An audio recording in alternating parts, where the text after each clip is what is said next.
ETV YouTube channels లో మీ వ్యాపార ప్రకటనల కోసం ఈ నంబర్కి కాల్ చేయండి.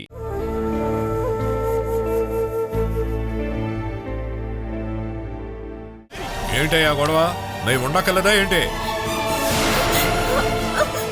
దేవుడా, ఈ అమ్మాయిని కొట్టి చంపేసేలా ఉన్నారే. చంపేమనండి. ఈ నరకంలో బతకడం కంటే చావడమే నయం. ఈ ఇంటికి వచ్చిన దగ్గర నుంచి ఈ అనుమానం పిశాచితో నేను చస్తూ బతుకుతున్నాను. లోకంలో ఉన్న ఆడవాళ్ళందరూ తప్పుడైన వాళ్ళు అని అనుకునే ఈ రాక్షసుడితో ఇంకెన్ని రోజులు నేను జీవించగలను? ఎవర్రా దాయి చూపించడానికి వచ్చారు? ఎవర్రా వాడు?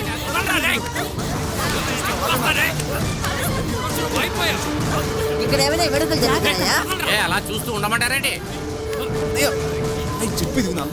ఎలాగా నడుచుకునేది? అయినా మీరు చాలా హింసిస్తున్నారు జగదంబ. తను రాయో చెట్టో కాదు కదా, ప్రాణం ఉన్న జీవేగా. నన్ను వదిలేనక్క, నన్ను చంపనివ్వండి. అప్పుడే నా వాడి కోపం తీరుతుంది.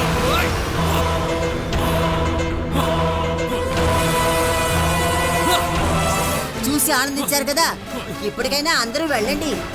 అవును, నాకు తెలియక అడుగుతున్నాను, మీ ఇంట్లో భార్య భర్తల మధ్య గొడవ ఏం రాదా?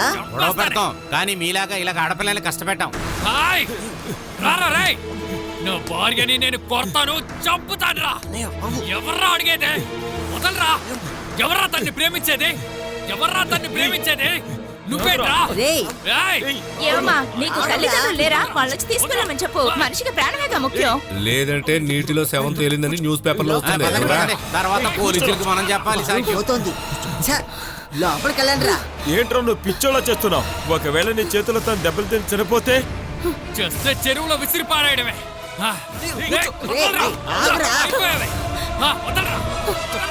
నీకు ఎంత ధైర్యం? పెళ్లి చేసుకున్న భర్త మీదే చేసుకున్నావు.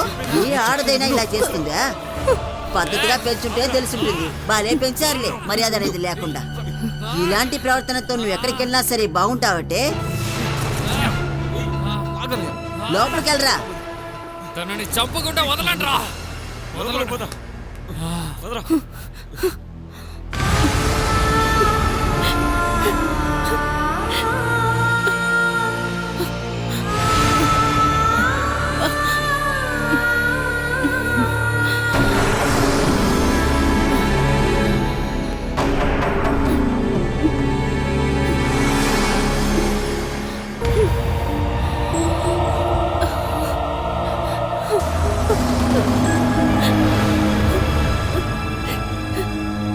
నువ్వు కొట్టడం మంచిదే అయింది, కానీ ఎటువంటి మార్పు లేదుగా.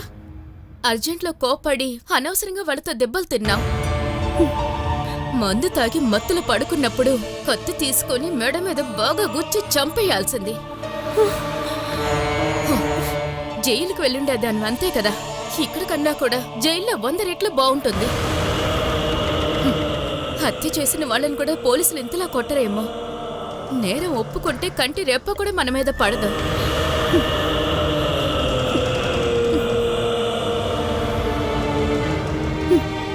లోపలికి రా. ఇక్కడ కూర్చొని ఏం ప్రయోజనం? ఇక్కడ వాళ్ళని చూసావుగా, వీళ్ళందరూ ఓదార్చడానికి మాత్రమే వస్తారు. ఈ ఊళ్ళో వాళ్ళని చూసావుగా నువ్వు. ఈ ఇంట్లో హత్య జరిగినా సరే పక్కింట్లో ఉన్న వాళ్ళు కూడా ఏంటని అని అడగరు. ఈ ఊరి వాళ్ళకి ఈ ఇంట్లో వాళ్ళ మీద అంత ప్రేమ. చంపేది మనమైతే ఈ ఊళ్ళో వాళ్ళు కనీసం సాక్ష్యం చెప్పడానికైనా సరే వస్తారు. రా బాలా, రా, లేచిరా.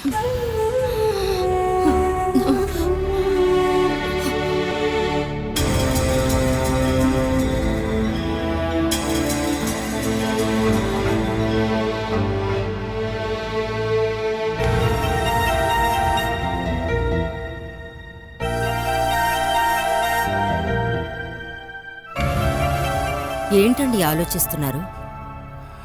నాకెందుకో అస్సలు మనశ్శాంతిగా లేదు సుధా. చిన్న విషయానికి కూడా ఇలా భయపడుతూ ఉంటే ఉన్న మనశ్శాంతి పోతుంది. ఏంటి చిన్న విషయమా? వేణు ఈరోజు పూణేకి వెళ్ళిపోతాడు. తర్వాత బాలా అక్కడ ఒంటరిగా. తను కావాలంటే ఇక్కడికి వచ్చి ఉండొచ్చు కదా. వాళ్ళ ఇంట్లో వాళ్ళు ఒప్పుకుంటారా? వాళ్ళ అంగీకారం లేకుండా బాలా ఏం చేయగలదు? వేణు లేనప్పుడు వాళ్ళు బాలను అక్కడే ఉంచుకుంటారా? అన్నింటికి ఒక మర్యాద ఉండాలి కదా. మర్యాద? ఇక్కడికొచ్చినప్పుడు జయ వాళ్ళ ఇంటికి వెళ్ళినప్పుడు వాళ్ళ మర్యాద ఏంటో మనం చూశాంగా. భారాన్ని దింపుకోవడానికి ఎవడో ఒక రాక్షసుని కట్టిపెట్టామని బాల అనుకుంటోంది.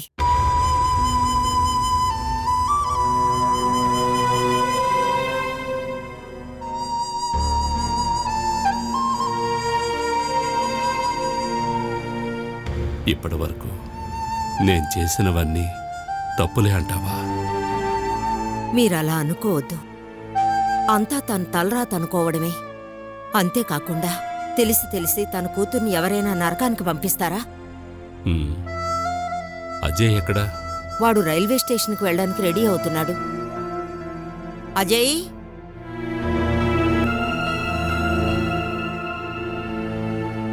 నువ్వింకా వెళ్ళడానికి రెడీ అవ్వలేదా? నేను వెళ్ళాలమ్మా. మరి వెళ్లకుండా రైల్వే స్టేషన్కి రమ్మని వేణు నీతో చెప్పాడు కదా. ఓ, రైల్వే స్టేషన్కి వెళ్ళి ఊరికే టాటా చూపించడంలో ఏంటి పుణ్యం? బాలా రైల్వే స్టేషన్కి వస్తోంది కదా, అక్కడేం జరిగిందో తెలుసుకోవచ్చు కదా. నిన్నే కదా వాళ్ళిద్దరూ ఇక్కడికి వచ్చి వెళ్ళారు. ఆలోగా ఏం జరుగుంటుంది? వేణు వెళ్ళిపోయిన తర్వాత బాలతో ఒంటరిగా మాట్లాడాలి. ఒంటరిగా ఉన్నప్పుడు సంతోషమో దుఃఖమో నీతో చెప్పుకుంటుంది కదా. నేను 2 మాటలు ఎలా ఉన్నావని అడగటంలో బాలక్క పరిస్థితులు ఏవీ మారవు కదా. అందుకని ఏమీ అడగకుండా ఉంటావట్రా? నువ్వు వెళ్ళాలి. వీలైతే బాలాతో వేణు ఇంటికి కూడా వెళ్ళు. అక్కడ పరిస్థితి ఏంటో నువ్వు తెలుసుకోవచ్చుగా. బీరువాలో పర్సులో డబ్బులు తీసుకో, ఖర్చులకు పనికొస్తాయి. ఓ,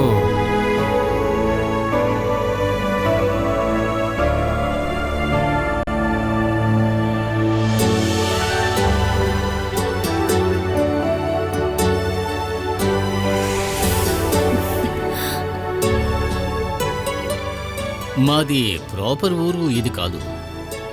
మా నాన్నగారు హైకోర్టు జడ్జిగా పనిచేసేవారు. అందువల్లే మేమందరం కూడా ఈ సిటీలో సెటిల్ అయ్యాం. ఇంకేం చెప్పమంటారు? ఎక్కడా కూడా స్టే చేయనివ్వకుండా ఊరికే ట్రాన్స్ఫర్లు. ఒక జిప్సీ లాంటి జీవితం అయిపోయింది. అందుకేనా అంకుల్, తను కూడా ఒక జిప్సీ లాగే ఉంది. మరే నీకంటే తను తెలుగు బాగానే మాట్లాడుతుందిలే. నువ్వేమంటావన్నయ్య? నీలాంటి వాగుడుకాయ కాదు. అబ్బో, ఇదంతా స్టార్టింగ్ ట్రబులే అన్నయ్యా. తను స్టార్ట్ చేసిందంటే ఆపడం కష్టం. మనం వెళ్ళి టీ పెట్టుకొద్దామా? వెళ్దాం రండి. మీకు చక్కెర వేయచ్చు కదా సార్? నాకు అసలు షుగరే వెయ్యొద్దు. ఇకపోతే మన ఇద్దరం వియ్యంకులం కాబోతున్నాం. అఫీషియల్ గా సార్ అని పిలవడం ఏమైనా న్యాయంగా ఉందా? సరే అయితే నేను ఇక చమ్మేలి వాళ్ళ నాన్న అని పిలుస్తాను. ఓ, మీ ఇష్టం. హిందీ వాళ్ళకి పెద్ద సారు, కలకత్తా వాళ్ళకి రైల్ బాబు, అలాంటివి చాలా పేర్లున్నాయి. ఇలా చూడు, నువ్వు నన్ను పిలిచే పేరు మాత్రం వాళ్ళతో చెప్పొద్దు. కోపంగా ఉన్నప్పుడే కదా పేరు పెట్టి పిలుస్తాను. మా తాతని మా బామ్మ అలాగే పిలిచేది. ఆ శిక్షని ఇప్పుడు నేను అనుభవిస్తున్నాను. బామ్మ తాతని అలా పిలవకుండా మర్యాదగా పిలిచున్నా కూడా మీకు దానికి తగిన పట్ట పేరు ఎదురు దొరికేదే కదా. భార్యలందరూ కూడా ఇంతేనండి. సర్లే, భార్యలందరూ అంతేనంట. మీరు రండి, వాళ్ళు సాడీలు చెప్పుకుంటూ ఉంటారు. రండి. చమేలి, విన్నావా? భార్యకి ఉండాల్సిన గుణాల గురించి నాన్నగారు చెప్తున్నారు. సూరజ్ అనేని ఏ పేరుతో పిలవాలో నేను చెప్తాను. ఏయ్, నీ గురించి కూడా కలిపే మాట్లాడుతున్నాను. అరే, నువ్వెందుకు బాబు నిలబడి ఉన్నావు? కూర్చో. సరే, తనకి అబ్బాయిని చూడొద్దా రమేష్ గారు? అంకుల్, నా కోసం ఒక అబ్బాయిని చూసే ముందు ఇది గుర్తుంచుకోండి. ఏంటి? మా అన్నయ్య లాగా మాత్రం ఆ అమ్మాయి కూడా అస్సలు చూడకండి అంకుల్. నిన్ను నేనంత అమ్మాయికుని కానని అర్థమైంది కదా. ఇంతకంటే పెద్ద శిక్ష ఏమి దొరకదు చమేలి. చో పీకేస్తాడేమో అని భయపడద్దు. నువ్వు రావే, మనం వెళ్ళి బయట కూర్చుందాం. రా రా అన్నయ్య, రా, ఒక విషయం చెప్పాలి.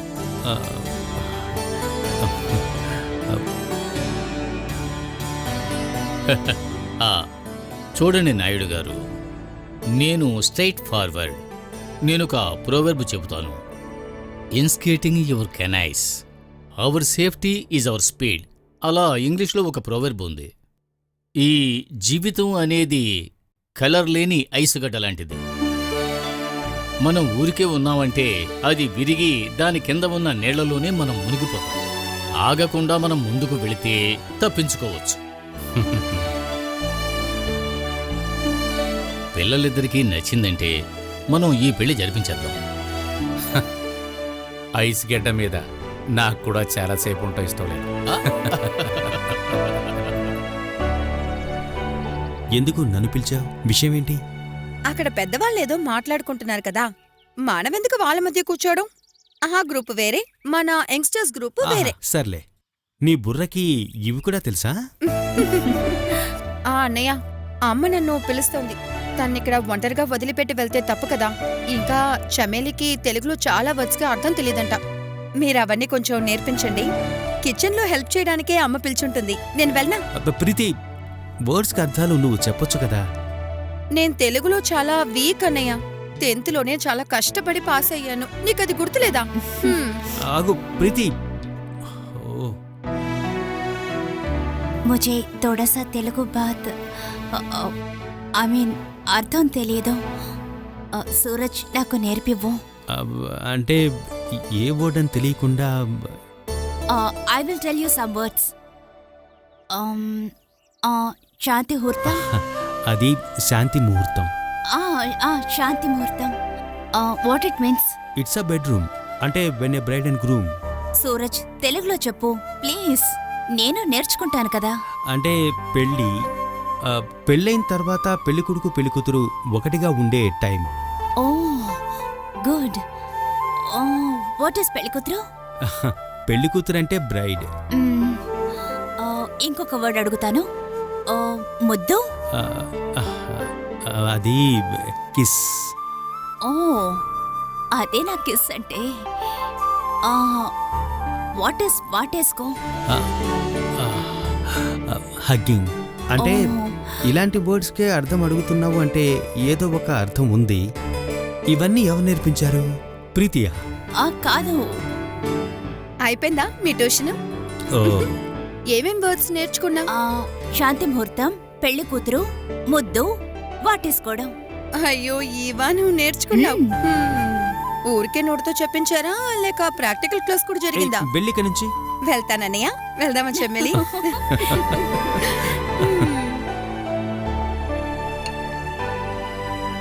We are ready for the marriage celebration tomorrow itself. ఈయన ఎప్పుడు కూడా ఇంతే, ఏదైనా ఫాస్ట్. రైల్వేలో ఉన్నందుకు అనుకుంటా. ఇదే ఎయిర్లైన్స్ లో ఉంటే నా భార్య సంవత్సరానికి ఒక్కసారైనా జోక్ వేస్తుంది. జోకేస్తే అర్థం చేసుకునే వాళ్ళు ఉండాలి కదా. చూసారా నంబియార్ గారు, ఒక్క చిన్న ఛాన్స్ వాళ్ళకి దొరికిందంటే చాలు, భార్యలు వేస్ట్ చేయరండి అని చెప్పింది కరెక్టే కదా. మేం కూడా ఈ పెళ్లి త్వరగా జరగాలనే కోరుకుంటున్నాం. ఏంటి సూరజ్, నీకు ఓకేనా? సూరజ్ అనేకి ఎప్పుడో ఓకే. పెళ్లి తర్వాత అప్పుడప్పుడు యూజ్ చేయాల్సిన వర్డ్స్ కూడా అన్నయ్య తనకి నేర్పించేశాడు. తను తెలుగు బాగానే మాట్లాడుతోంది, కానీ మనం రోజు ప్రయోగించే వర్డ్స్ ఉన్నాయి కదా, అవి మాత్రం పెద్దగా తెలియదు. అలాంటి వర్డ్సే అంకుల్ అన్నయ్య నేర్పించాడు. ఆహా. నువ్వంతా బాగా నేర్చుకున్నావు చెమ్మెలి.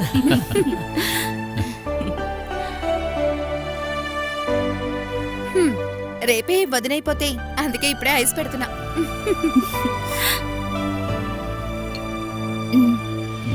ఆహా, రేపు కాదు ఈ రోజే అయిపోతావు అనుకుంటాను. ఎదుగో.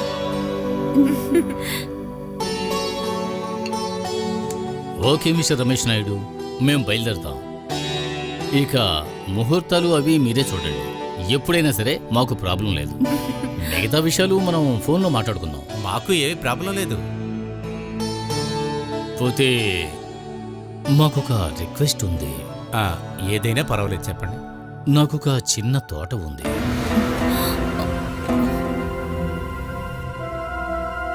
అమ్మా నాన్నలకి అక్కడే సమాధి కట్టాం. ఇక నాకొక చెల్లుంది. అయ్యో, నేను చెప్పడం మర్చిపోయాను. తన పేరు మాయాదేవి. తనొక సన్యాసి. ఒక 5-6 మందితో కలిసి మాయా అక్కడ ఆశ్రమంలో ఉంటుంది. ఆ ఎస్టేట్ బంగ్లాని ఒక ఆశ్రమంగా మార్చేసిందని చెప్పొచ్చు.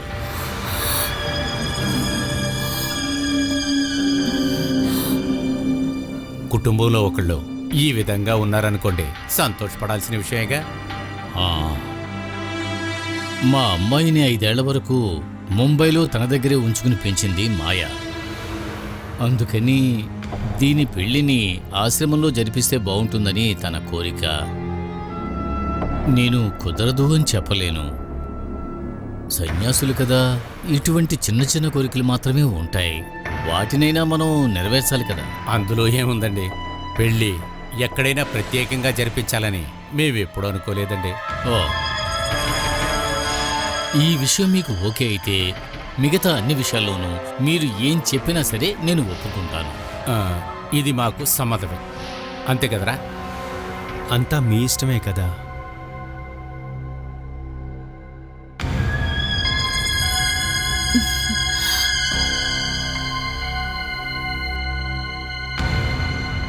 ఓ, ఇక నా కొడుకు ఒక పగలు రాత్రి బొగ్గెంజిన్ బండిలోనే ఉండాలి. ఇప్పుడు బొగ్గింజన్లంతా ఎక్కడున్నాయి అత్తమ్మా? బొగ్గింజన్ లాంటి రైలు బండ్లు, పొగొచ్చే రైలు బండ్లన్నీ ఆ కాలంలో ఉన్న ఇప్పుడైతే లేవు కదా. హా, మీ అబ్బాయి మందు కొట్టుకుంటుంటాడా ఏంటి?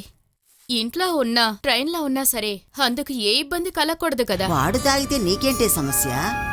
తాగి ఊరుకుంటే పర్వాలేదు, అమ్మాయిల్ని కొడితే వాళ్ళకి బాధలు సమస్యలు ఉంటాయి కదా. ఊరు ప్రజలు గాని రాకుండా ఉండుంటే ఈ పాటికి ఇక్కడ హత్య జరుగుండేది. ఆ అమ్మాయి కొడుకాలు ఇంట్లో పెట్టి ఇప్పుడే కదా వచ్చింది. అంతలోనే తను తొక్కి ప్రాణాలు తీయాలనుకుంటున్నా. అమ్మాయిలు అనవసరంగా నోరు పారేసుకుంటే మగవాళ్లు చేయి చేసుకుంటారు. మీస ఉన్న అందరు మగవాళ్ళలోనూ అలాగే ఉంటుంది. మీ పిల్లలకు కూడా ఒక తండ్రి అంటూ ఉన్నాడు కదా, ఆయనకేవో ధైర్యం లేదని అంటున్నారా? సతీష్ నిన్ను కొడుతున్నాడంటే ఊరికి ఏం కాదు, అంతా నీ నోటి వల్లనే. కోడళ్ళని నేర్పించాలని అత్తమ్మలున్నంత వరకు ఇలాగే ఉంటుంది ఏ ఇంట్లో అయినా సరే. ఓ, నువ్వు ఎక్కడికి వెళ్తున్నావు బాలా? టాక్సీ స్టేషన్కి వెళ్ళుంటుంది. ఎక్కడికి వెళ్తున్నావు అని అడుగుతున్నా. నాకిష్టం అనే చోటికి. నన్ను అడ్డుకోవాలని చూడకండి. వేణు అనుమతి లేకుండా ఎక్కడికైనా నువ్వు వెళ్ళావని తెలిసిందంటే వాడు వచ్చి నిన్ను ముక్కలు ముక్కలుగా నరికి పారేస్తాడు. అంతవరకు నేను చూస్తూ ఊరుకోను. ఇక నేను ఇంటికి తిరిగి రాను.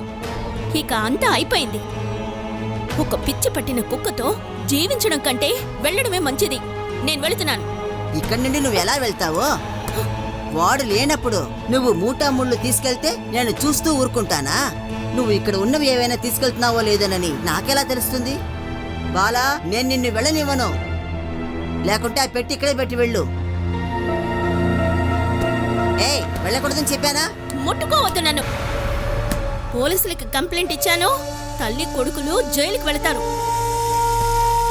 నాకంటూ అడగడానికి ఎవరు లేరు అనుకోకండి. ఆగవే.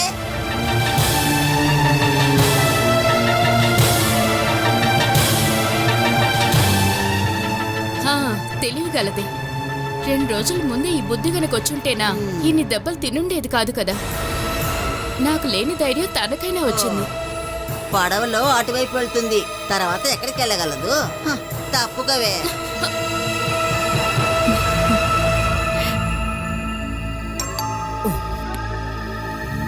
ఎన్నిసార్లు చందాలకు వస్తారు? ఎంత ఇచ్చినా సరిపోదు. గుడి చర్చి అంటూ ఎవరొకరు వస్తూనే ఉంటారు.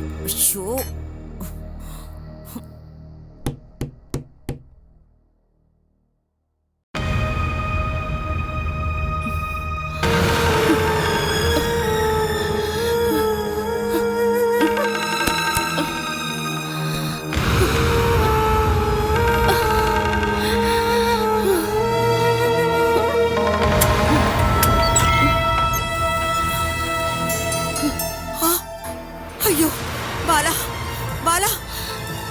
ఏమైందమ్మా? ఏమైంది? నాకు మంచినీళ్ళు ఉండి తీసుకొస్తాను. అయ్యో,